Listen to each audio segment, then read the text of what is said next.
El título de esta predicación es Solo Él es digno. Dice así la palabra de Dios. Apocalipsis capítulo 5. En la mano derecha de aquel que estaba sentado en el trono vi un libro escrito por dentro y por fuera, sellado con 7 sellos. Vi también a un ángel poderoso que anunciaba a gran voz: ¿quién es digno de abrir el libro y de desatar sus sellos? Y nadie, ni en el cielo, ni en la tierra, ni debajo de la tierra, podía abrir el libro ni mirar su contenido. Yo lloraba mucho porque nadie había sido hallado digno de abrir el libro ni mirar su contenido. Entonces uno de los ancianos me dijo: no llores. Mira, el león de la tribu de Judá, la raíz de David, ha vencido para abrir el libro y sus 7 sellos. Versículo 6. Miré y vi entre el trono, con los 4 seres vivientes, y los ancianos, a un cordero de pie, como inmolado, que tenía 7 cuernos y 7 ojos, que son los 7 espíritus de Dios enviados por toda la tierra. Él vino y tomó el libro de la mano derecha de aquel que estaba sentado en el trono.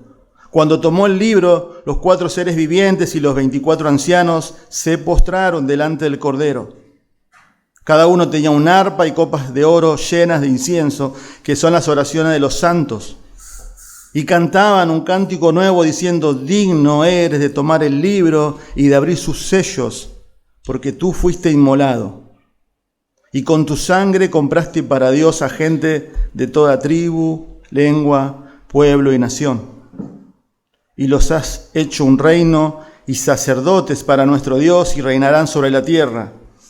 Versículo 11. Y miré y oí la voz de muchos ángeles alrededor del trono, y de los seres vivientes y de los ancianos. El número de ellos era miriadas de miriadas y millares de millares, que decían a gran voz: el Cordero que fue inmolado es digno de recibir el poder, las riquezas, la sabiduría, la fortaleza, el honor, la gloria y la alabanza. Oí decir a toda cosa creada que está en el cielo, sobre la tierra, debajo de la tierra y en el mar, y todas las cosas que en ellas hay: al que está sentado en el trono y al Cordero sea la alabanza, la honra, la gloria, el dominio, por los siglos de los siglos. Versículo 14. Los 4 seres vivientes decían: amén, y los ancianos se postraron y adoraron. Solo Él es digno. Hermanos, para entrar un poquito en contexto, vamos a ver un poquito el bosquejo natural del libro de Apocalipsis para entender mejor lo que hemos leído. En el capítulo 1, versículo 19, en la visión de Juan, observen ahí si quieren leerlo, dice: escribe pues las cosas que has visto, las que son y las que han de suceder después de estas. En el capítulo 1, el apóstol Juan, que está prisionero en la isla de Patmos por la palabra de Dios, dice Juan, ya anciano, ya preso por predicar el Evangelio, tiene una visión exaltada de la persona de Cristo. Todo el capítulo 1 habla de eso. Lo hemos predicado también hace un tiempo atrás. Luego también, eso es lo que Juan dice vio. Luego observen el versículo 19. Un poquito para entrar y para entender mejor lo que vamos a ver. Las cosas que has visto, dice, ¿no? Pero observen que también dice después las que son. En el capítulo 2 y en el capítulo 3, el Señor glorificado da el mensaje a las 7 iglesias de Asia Menor. Iglesias literales, iglesias históricas que existieron, en las cuales el Señor le da un mensaje, se presenta quién realmente es Él, amonesta a las iglesias, le da una reprensión, pero también le da una exhortación y se muestra que Él se pasea entre las iglesias. El punto también es que es un mensaje a estas iglesias literales, pero también es un mensaje a todas las iglesias. Por ende también a nosotros. Y luego dice las que han de ser en el futuro, en el capítulo 6 al capítulo 22 de Apocalipsis, ya toda esta literatura profética habla acerca de lo que va a venir, lo que va a acontecer. La escatología. Pero en el capítulo 4, que leyó el hermano Sergio, y el capítulo 5 que vamos a estudiar hoy, hay como un paréntesis. Y es una visión. Observen capítulo 4, versículo 1, dice, después de esto miré, dice Juan, y vi una puerta abierta en el cielo, y la primera voz que yo había oído, como sonido de trompeta, que hablaba conmigo, decía, sube acá y te mostraré las cosas que deben suceder después de esta. El apóstol Juan es trasladado al cielo. Y Dios le permite ver una de las visiones más majestuosas, más impresionante acerca de la exaltación, la glorificación del que está sentado en el trono y el Cordero inmolado. Teniendo un propósito, porque también el contexto de Apocalipsis es hermanos, la carta está dirigida a hermanos, a creyentes que están sufriendo por el Evangelio. Juan está preso. El Imperio Romano está persiguiendo y quizás está matando a creyentes. Entonces, la visión del capítulo 4 y el capítulo 5 tiene como propósito a entender de que Dios está gobernando. Dios es el que reina. Más allá de lo que ellos están viviendo, sus circunstancias adversas y difíciles, el trono, el que está sentado en el trono, es el que reina. Pero también nos lleva a estos dos capítulos, que es todo un paquete, por así decirlo, nos lleva a entender realmente qué es la genuina adoración. ¿Qué es la genuina adoración? Por eso hoy vamos a ver 3 verdades acerca de la centralidad de Cristo a través de una comprensión teológica que nos lleva a una genuina adoración. La idea es que la genuina adoración de su exaltada persona se va a dar a través del conocimiento de las Escrituras. Y eso nos va a llevar a una genuina adoración a Dios. Pero también, como dice el pastor Sugel Michelin, somos lo que adoramos. O adoramos a Dios, como recién cantábamos, Él es digno de suprema adoración, o vamos a adorar, porque esa es nuestra inclinación, esa es nuestra tendencia pecaminosa, a otra cosa. Y esa es la lucha diaria que tenemos. Si realmente como estilo de vida vamos a adorar al Cordero, al Señor con nuestras vidas, que Él sea el centro de nuestras vidas, que Él sea el centro de la iglesia, o vamos a adorar a otra cosa. Por eso en el versículo 1, al versículo 4, vamos a ver la búsqueda de alguien digno. Solo Él es digno. Luego vamos a ver en el versículo 5 al 7 el motivo. Hay un motivo de por qué el Señor debe recibir nuestra genuina adoración. Solo el Cordero es digno por su sacrificio. Solo el Cordero es digno por su sacrificio. Y versículo 8 al versículo 13 vamos a dar una conclusión. Solo el Cordero es digno de una adoración universal. Solo Él es digno. Hay una búsqueda. Hay un motivo. ¿Por qué Él es digno de suprema adoración? Por su sacrificio. Y hay una conclusión que todo el universo, todo lo creado va a adorar al Señor, como cantamos también recién. Y va a concluir que Él es el Señor. Vamos a ir observando que el texto va a ir increciendo, o sea, es un aumento progresivo y paulatino de lo que es la adoración al Señor. Y termina con una explosión de adoración en la cual todo lo creado adora al Cordero inmolado. Observen versículo 1 al 4. ¿Sí? Vamos a ver la búsqueda de alguien digno. Solo Él, por implicancia, es digno. En la mano derecha de aquel que está sentado en el trono vi un libro escrito por dentro y por fuera, dice, sellado con 7 sellos. Bueno, en esta versión que estamos leyendo de las Américas, no está la palabra y, en la versión Reina Valera sí. O sea que eso es una conjunción, lo que une con el capítulo 4 que leyó el hermano Sergio. Es todo un combo, es todo un paquete, capítulo 4 y capítulo 5. El capítulo 4, si ustedes observaron, se adora a Dios, el Padre, por ser el creador de todas las cosas. Eso dice versículo 11, digno eres, Señor y Dios nuestro, de recibir la gloria y el honor y el poder, porque tú creaste todas las cosas y por tu voluntad existen y fueron creadas. Ahora en el capítulo 5 se pasa a adorar al Cordero por su redención. Capítulo 4 se adora a Dios por su creación, capítulo 5 al Cordero por su redención. Por supuesto que el Padre también está en la redención, en el plan eterno de la redención, el Padre eligiéndole, el Hijo dándose en sacrificio y el Espíritu Santo convenciendo y santificándonos.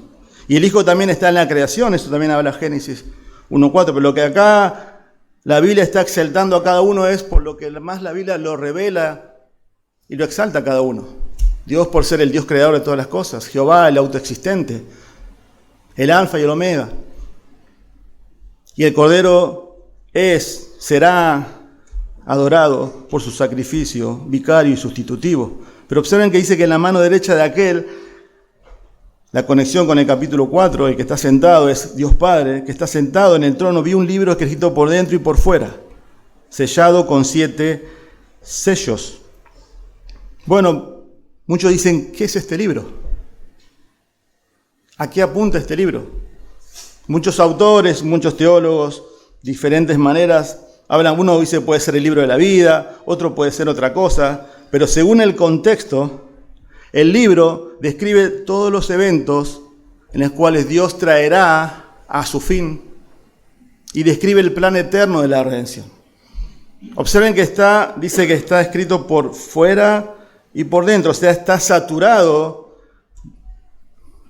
Generalmente eso era un pergamino en la cual está sellado, dice, no solamente con 1, con 2 o con 3 sellos, que generalmente era la autenticidad que el pueblo judío daba acerca de un documento.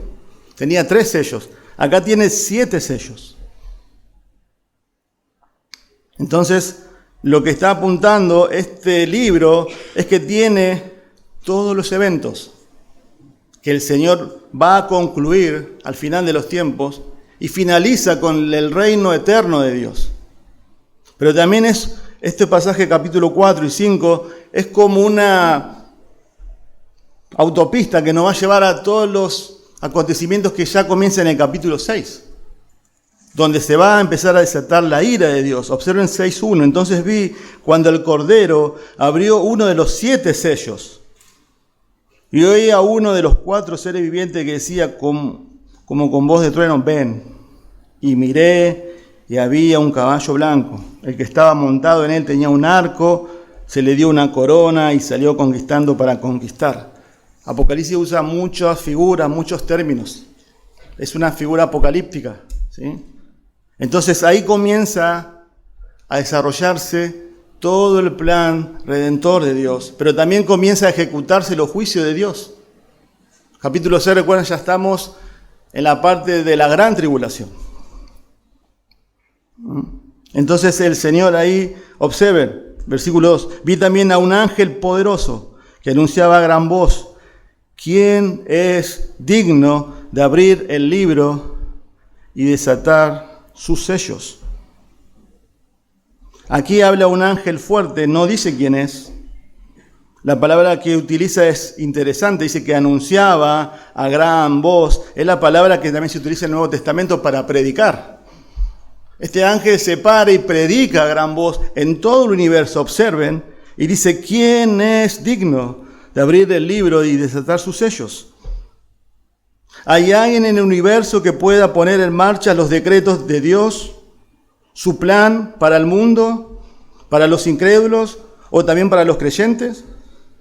¿Alguien puede acercarse a la presencia de que está sentado en el trono? Esa es la pregunta que hace a gran voz. ¿Alguien puede agarrar ese libro y abrirlo? Y es interesante, observen versículo 3. Y nadie, hay un énfasis ahí, y nadie, ni en el cielo, ni en la tierra, ni debajo de la tierra, podía abrir el libro, ni mirar su contenido. Pero también llama la atención el detalle que cuando hace la pregunta en el versículo dice, ¿está quién? Está en singular. No dice quién es. ¿Quiénes son capaces de hacer esto? No, ¿quién es capaz? ¿Quién es digno?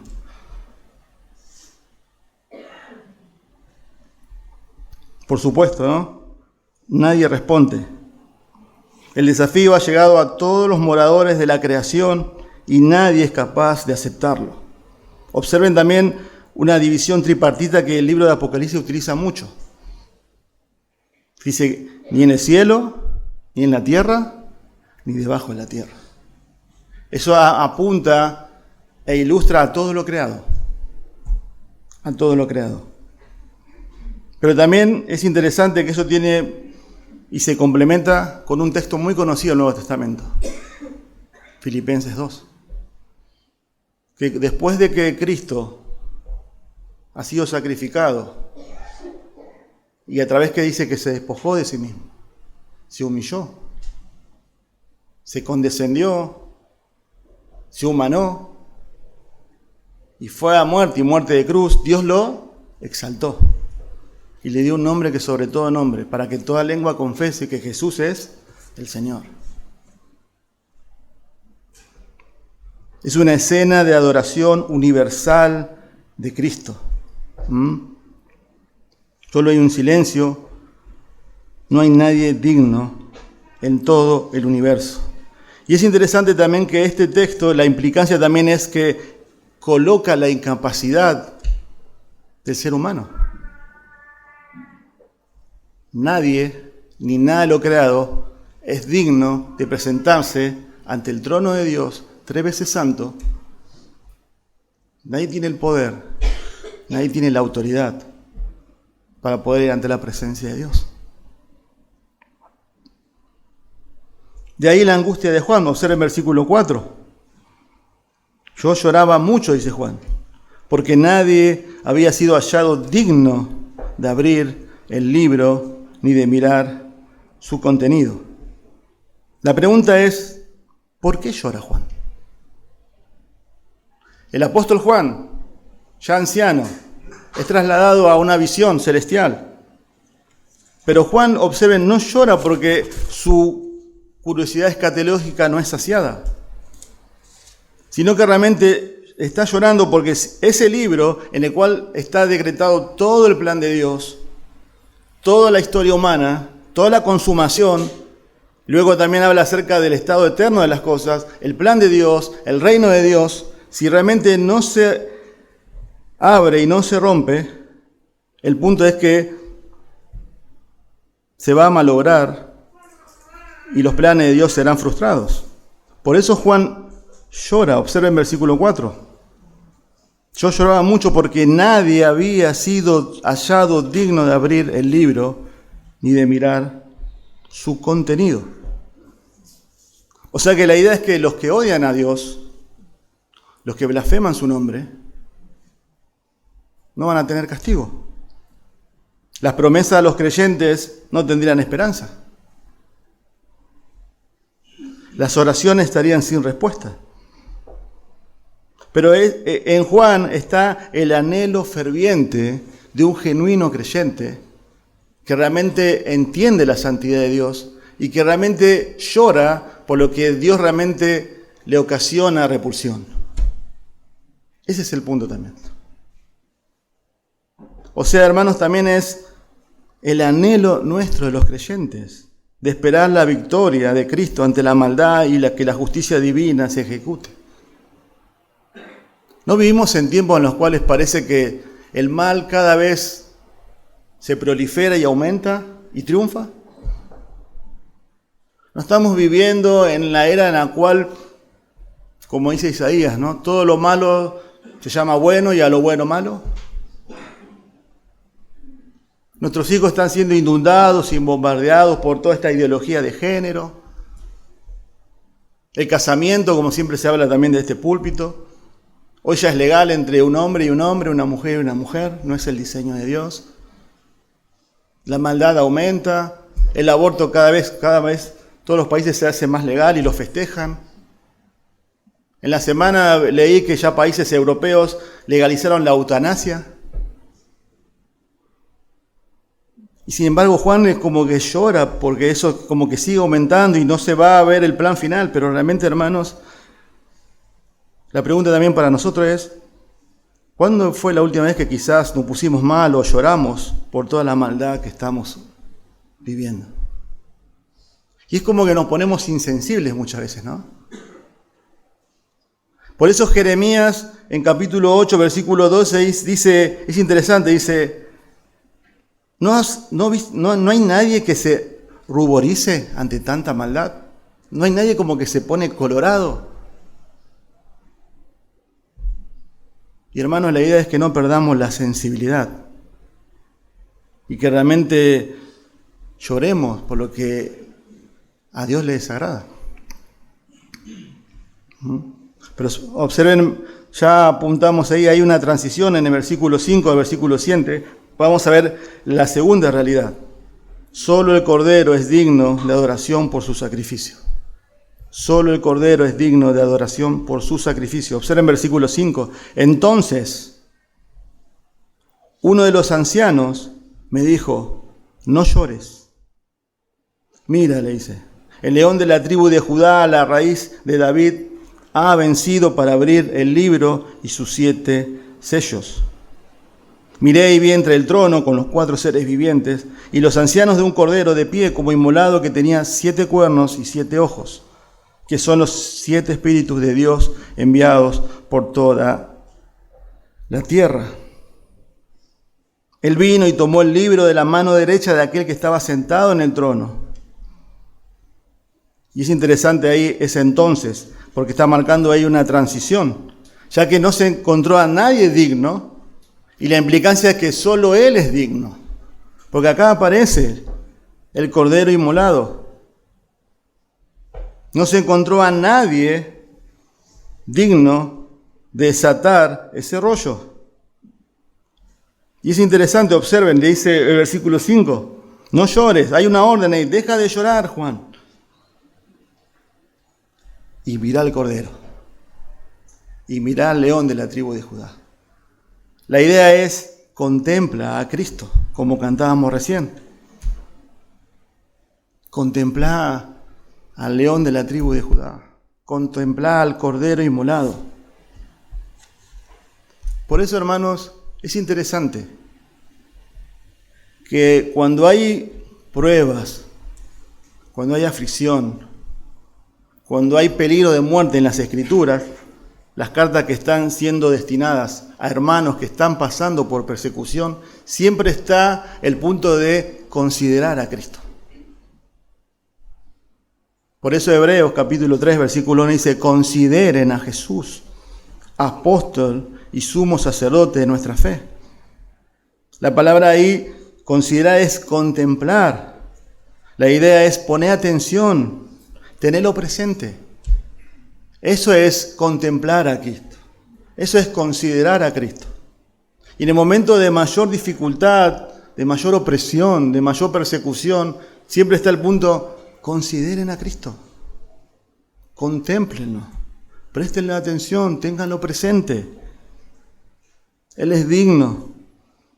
Hebreos 12:3, consideren a aquel que sufrió tal contradicción de pecadores contra sí mismo, para que, dice, vuestro ánimo no desmaye. Si miramos a Cristo y lo contemplamos, más allá de las circunstancias y las dificultades, no es que eso se va a ir. Pero el punto es contemplar a Él, mirarlo a Él, prestarle atención. Porque no hubo como nadie que sufrió tanto como Él. Miremos su ejemplo. Y realmente cuando quitamos la mirada de su belleza, de su exaltación, ahí es donde nos ahogamos en nuestros problemas y sacamos la mirada. Esa es nuestra tendencia. Pero observen ahí, ¿no? Y aparece en el versículo 5 2 títulos mesiánicos. Dice, mira, dice, el león de la tribu de Judá y la raíz de David. Bueno, son 2 títulos mesiánicos que apuntan a la esperanza mesiánica en el Antiguo Testamento y que tienen su cumplimiento final en el Nuevo Testamento. El primer título, el león de la tribu de Judá, viene de Génesis 49:9. Dice, eres un cachorro de león, oh Judá, vuelves de cazar, hijo mío, el cetro no será quitado de Judá. Habla acerca de una promesa mesiánica, que a través de esta tribu, de la tribu de Judá, iba a descender el Mesías prometido. Por eso en Mateo capítulo 1, cuando viene la genealogía de Jesús. Dice Jacob, dice, ¿no? Viene hablando de todo su descendiente y después llega a Judá. Llega a Judá. No pasa por el primogénito, porque de ahí desciende Cristo. Pero también el segundo título, observen, la raíz de David.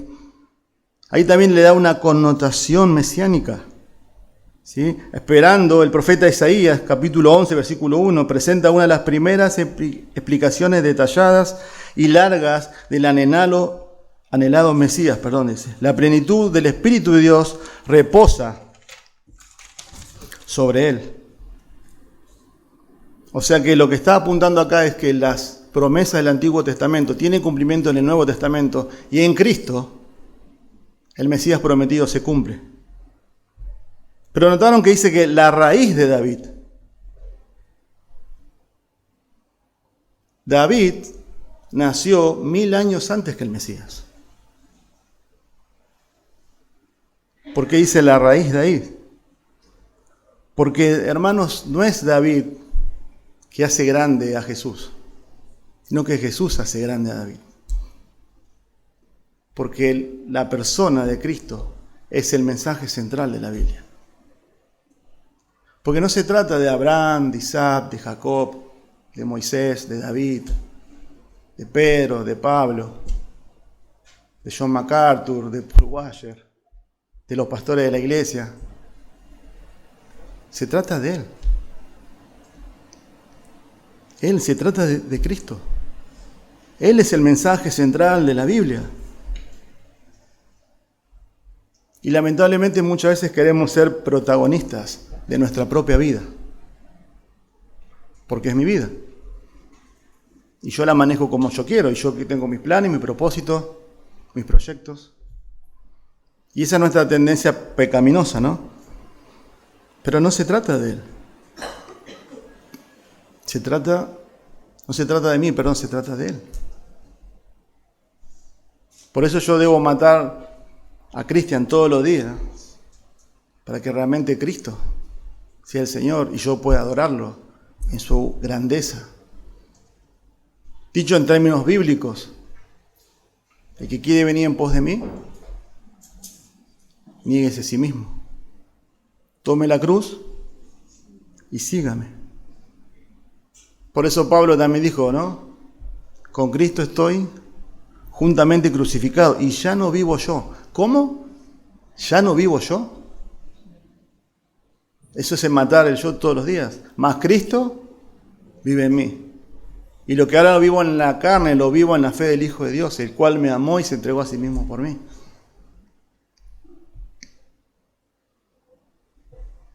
Por eso, hermanos, el punto es eso, ¿no? Que Él sea el protagonista. Él es digno de suprema adoración. Y observen, dice, ha vencido, estamos en el versículo 5, ha vencido para abrir el libro y sus 7 sellos. Por eso Él es digno de suprema adoración por su sacrificio sustitutivo. Por eso se lo está adorando. Él tuvo una victoria sobre Satanás y sobre la muerte que consiguió en la cruz. La cruz es la historia central de la historia de la humanidad. Hoy aquí en nuestro país estamos celebrando las Pascuas. Hoy es domingo de resurrección. Y es interesante, ¿no? Observen, ¿no?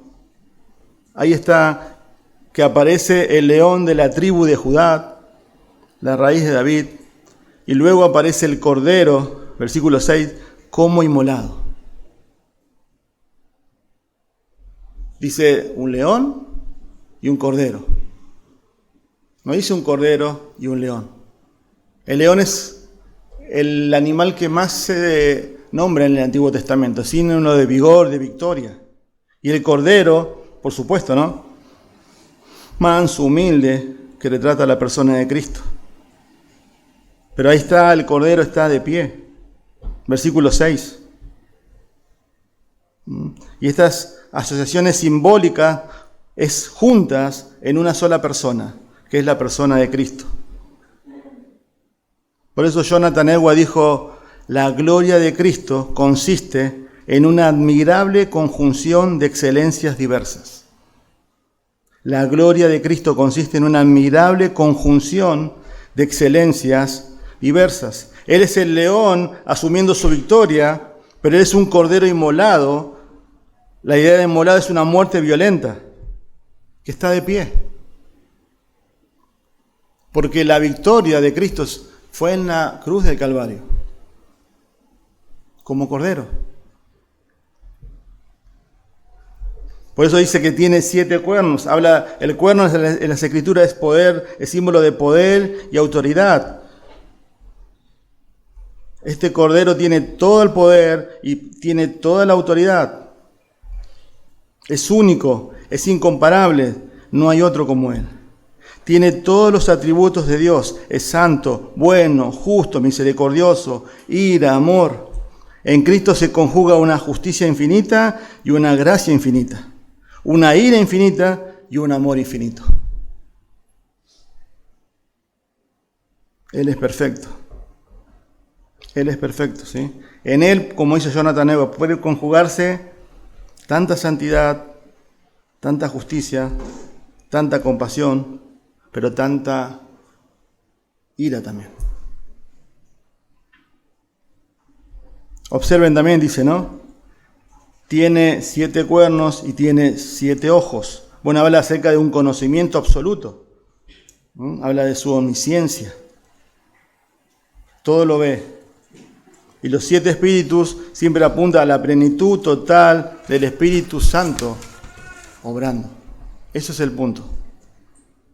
La idea que, hermanos, es que acá Juan está tratando, observen en la visión, lo que está viendo es el león de la tribu de Judá, la raíz de David, ha vencido para abrir el libro y sus 7 sellos. Pero está exaltando la persona de Cristo por su sacrificio sustitutivo, porque en la cruz Él ha vencido. Y por eso es digno de suprema adoración, por lo que hizo por nosotros.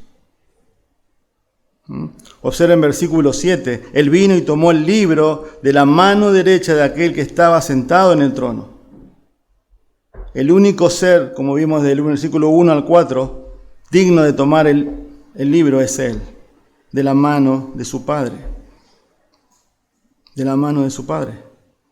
Por eso es interesante, hermanos, que Él es digno de suprema, debe ser adorado por lo que mente ha hecho por nosotros. Y esto es una visión del cielo. Y en el cielo siempre va a ser adorado por eso, por su sacrificio sustitutivo. La pregunta realmente es, ¿qué lugar ocupa Cristo diariamente en nuestras vidas? Porque la adoración, hermanos, es un estilo de vida. La adoración no es solamente un domingo cuando venimos y cantamos. Esto es la conclusión de la adoración. Si Él realmente es el centro de nuestra adoración,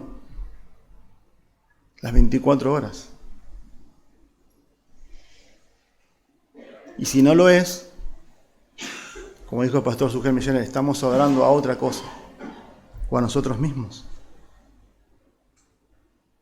¿No debería ser el objeto único de nuestra adoración y de nuestra confianza?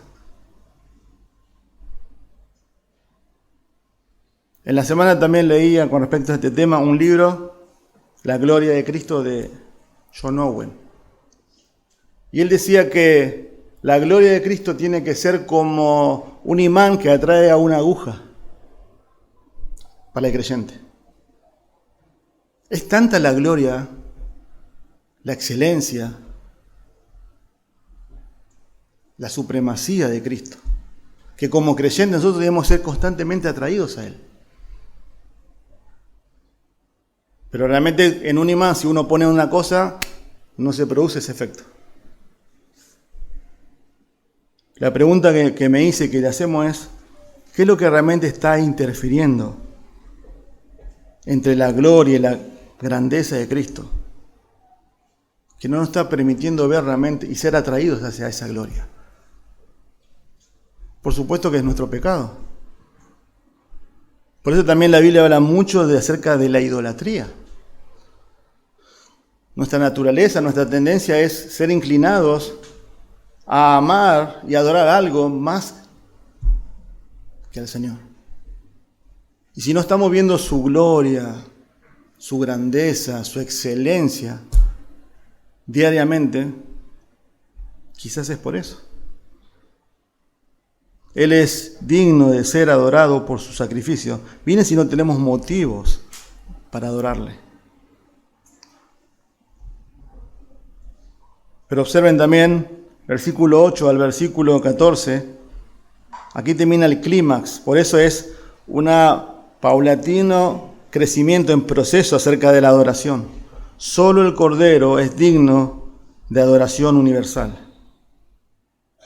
Solo Él es digno. Solo es digno de ser adorado por su sacrificio, por el Cordero inmolado, y solo Él es digno de adoración universal. Observen el versículo 8. Cuando tomó el libro, los 4 seres vivientes y los 24 ancianos se postraron delante del Cordero. No hay otra actitud a semejante contemplación de Cristo. Los 4 seres vivientes, como leía el hermano Sergio, están en el capítulo 4 detallados.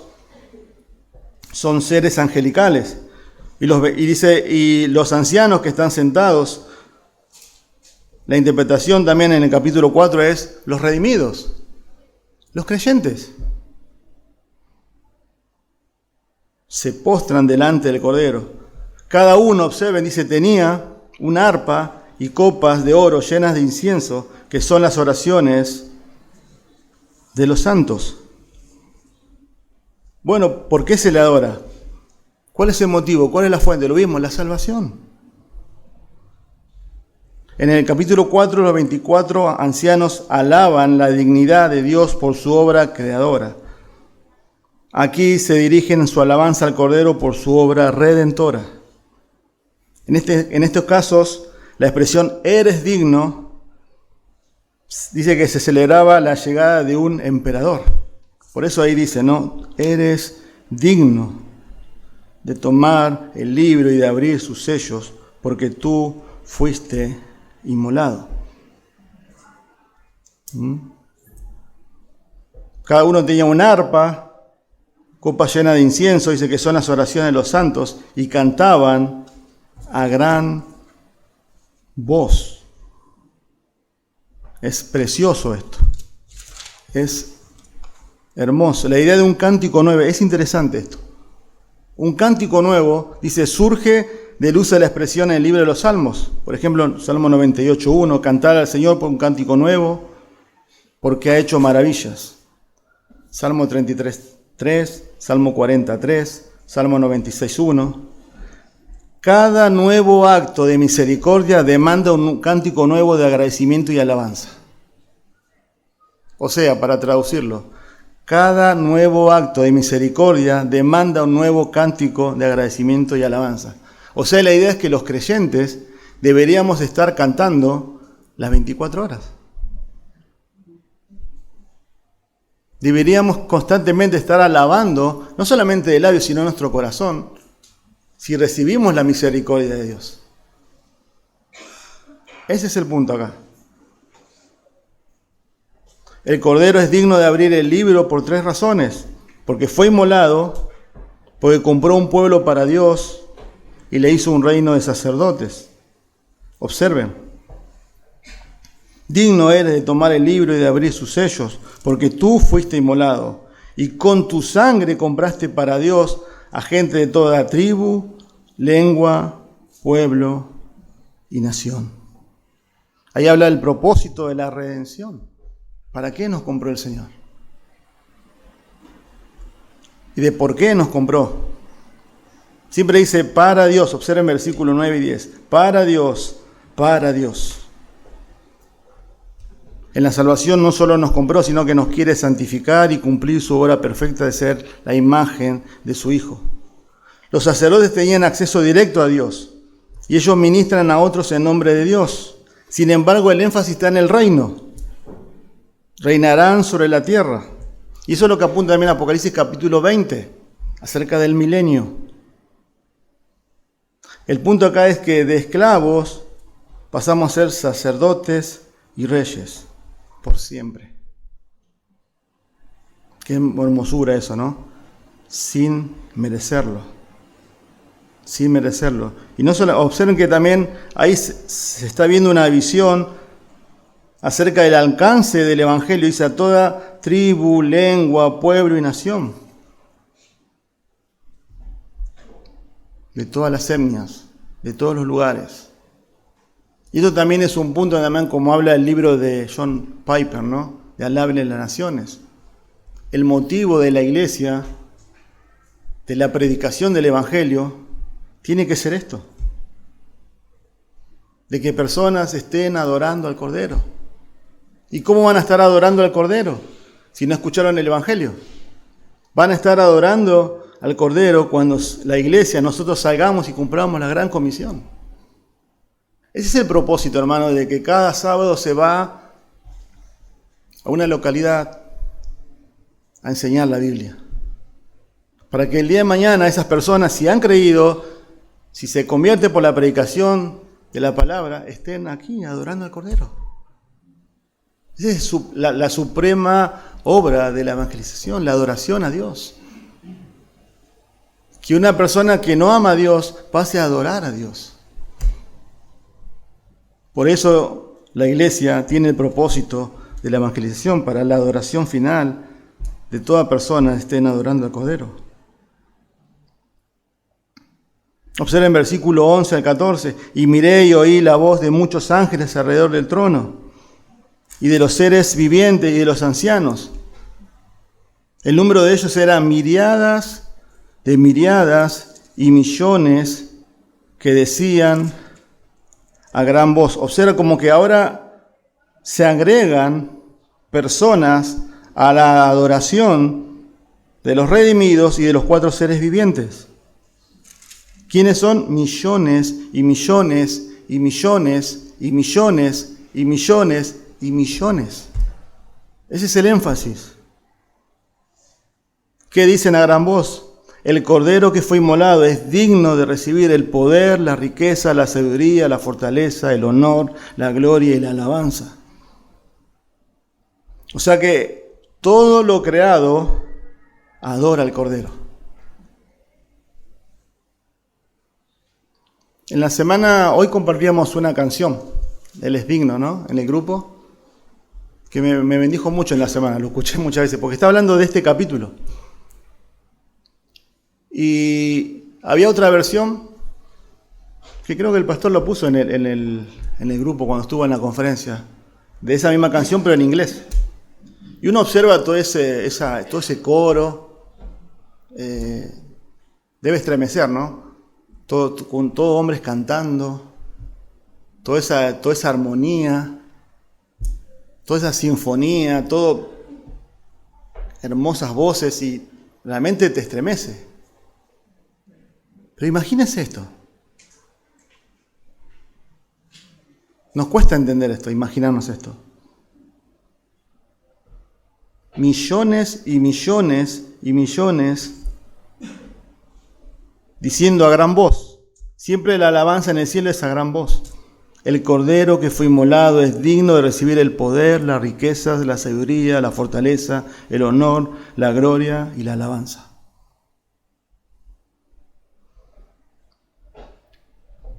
Es una de las escenas más majestuosas de toda la Escritura. Pero a veces creemos que adorar es solamente cantar y que le corresponde al grupo de adoración. No, no es eso. Como dije al principio, ¿no? Como dijo el pastor Sugel Michelén, somos lo que adoramos. O adoramos realmente a Dios o nos adoramos a nosotros mismos. Un comentarista dijo, la adoración es honor tributado a un ser superior. Esto significa rendir homenaje, honor, reverencia, respeto, adoración, alabanza, gloria al ser superior. En las Escrituras la palabra se utiliza indistintivamente para recibirse al homenaje dado a los ídolos, las cosas materiales o al Dios verdadero. Así que la palabra en sí no es una palabra sagrada, solo describe el honor otorgado a un ser superior. La palabra común, dice el Nuevo Testamento, para adoración es proskuneo, que significa besar, besar la mano, inclinarse, postrarse. Eso es adoración. La idea de la adoración es que uno se postra ante el ser superior con un sentido de respeto, de temor, de reverencia, de honor y homenaje. Así que dice, si asiste a la iglesia por lo que puede recibir, o sea, de recibir una bendición, se lo ha perdido. Cuando nos reunimos para adorar al Señor, nuestro objetivo debe ser estar centrado en Él y darle a Él y no conseguir de Él. La adoración es un ardiente deseo de dar a Dios que implica la entrega de nosotros mismos, nuestras actitudes de corazón y a veces hasta de nuestras posesiones.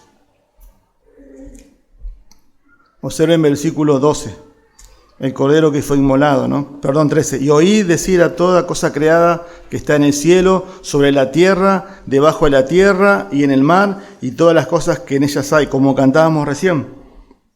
Ahora se une todo lo creado, observen.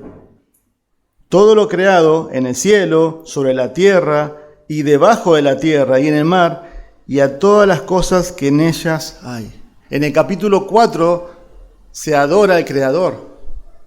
Ahora todo lo creado adora al Cordero. Pero dice todo lo creado. Bueno, muchos comentaristas también dicen a qué se refiere, pero bueno, está apuntando a toda su creación. La adoración del Cordero se expande hacia el exterior, hasta los círculos cada vez más amplios. Son los innumerables ángeles, como vimos en el versículo 12, pero ahora dice toda la creación. Por eso el Salmo 150 dice, todo lo que respira, alabe a Dios. Todo lo que respira. Ahora se expande todo lo creado. ¿Podemos imaginar todo eso? Los ángeles, los 4 seres vivientes, los redimidos, el trono, Dios sentado, el Cordero inmolado, escuchando las voces de alabanza. Tú eres digno de la riqueza, la sabiduría, la fortaleza, el honor, la gloria, la alabanza. Todo lo creado. Es la adoración de todo el mundo creado. La universalidad de la gran obra redentora de Cristo demanda una respuesta universal. El orden creado se describe especialmente con todo lo que está en el cielo, en la tierra y debajo de la tierra y en el mar. O sea, la idea es, en este día, todo lo creado y todo lo que respira, vamos a reconocer que Jesús es el Señor. Pero también en Apocalipsis 20 está el juicio del gran trono blanco que hace poco también citamos, que también van a reconocer que Él es el Señor. Nosotros los creyentes, los que hemos creído en Cristo, los que nos hemos arrepentido de nuestros pecados, que por gracia somos salvos por la sangre del Cordero inmolado, lo vamos a reconocer y alabar por la eternidad, como vimos, por lo que ha hecho por nosotros. Y Él es el Señor. Pero las personas que no creen también van a decir, Él es el Señor, pero Él va a ser su juez. O como juez, o como Señor, un día vas a decir, Él es el Señor. Tú eres el Señor. Pero va a ser tarde, porque ya está, la sentencia ya bajó el martillo. Por eso la Biblia siempre nos manda y te insta a que te arrepientas y creas en Cristo. Hoy es el día de salvación. Este Cordero como inmolado, donde todas las personas lo están alabando, donde todos lo están viendo sus excelencias, su grandeza, te va a juzgar y te va a condenar y te va a mandar a un infierno seguro y merecedor. Pero a través de Cristo Jesús está la salvación, está el perdón de pecados, está la gracia. Vení a Cristo.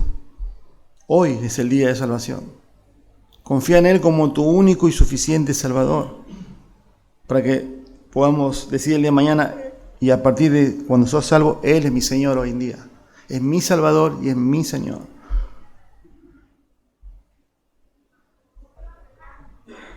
No hay ninguna criatura que no participe en este último y sublime himno de alabanza. Y observen versículo 14. Los 4 seres vivientes decían amén, y los ancianos se postraron y adoraron. Los 4 primeros seres vivientes fueron los primeros en presentar su alabanza en la visión del trono de Dios en el capítulo 4. Ahora ellos como que cierran la visión. Después de cada uno de los 7 atributos, ¿no?, del versículo 12 y de los 4 del versículo 13, que hablan de la persona de Dios, cuando los querubines dicen amén, los ancianos se postran y adoran. No hay otra respuesta.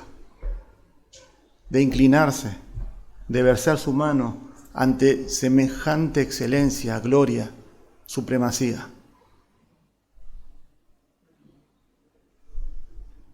No hay otro.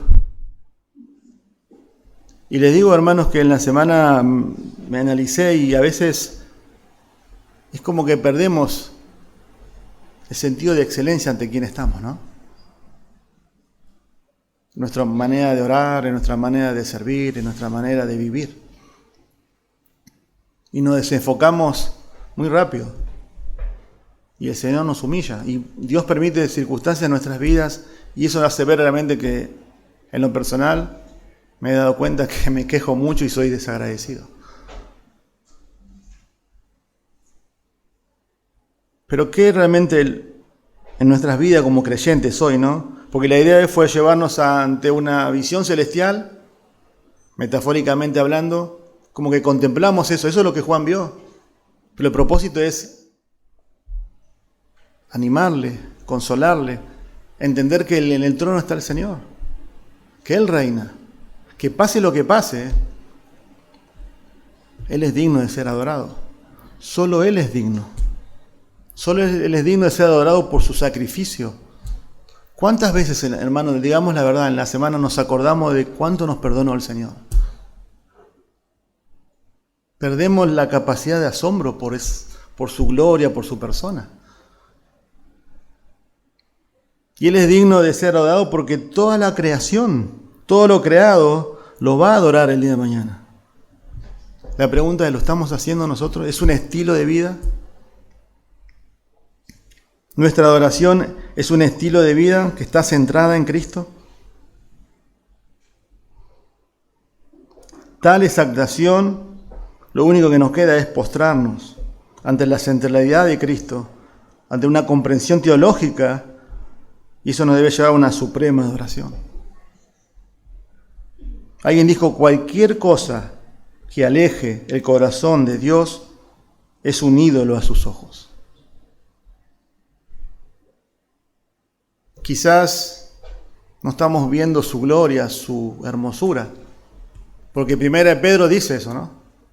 Para los que creen, Él es precioso. Pero para los que no creen, es piedra de tropiezo. Son desobedientes. Ya están sido destinados a la destrucción. ¿Qué realmente es lo que está interfiriendo entre la hermosura, la gloria, la supremacía de Cristo y nuestra persona? Que no está haciendo el efecto del imán. A veces puede ser nuestra propia vida. Nuestros hijos. Nuestros proyectos, mi propia vida. Adoremos al Cordero como estilo de vida, porque Él es digno. Oremos. Padre, gracias te damos por tu palabra. Ante tamaña revelación, Señor, no queremos perder el sentido de excelencia, de acostumbrarnos, Señor, a ver esto, a contemplar, y que no nos movilice nada. Pero no en algo emocional, Señor, sino en una convicción. Porque la genuina adoración se da a través de una comprensión teológica de quién realmente eres tú, Señor. A veces no te adoramos porque no sabemos quién realmente eres. Y si hay personas acá, Señor, que no son adoradores, que te odian, como un día nosotros te odiábamos, Señor, que hayan podido ver la preciosura, la magnificencia, la excelencia de Cristo, Señor. El Cordero inmolado que murió por nuestros pecados y que a través de ese sacrificio, Señor, por la eternidad será adorado, entronizado, glorificado. Millones y millones de ángeles, Señor, que no han experimentado la salvación, Señor, te alaban. ¿Cuánto más nosotros?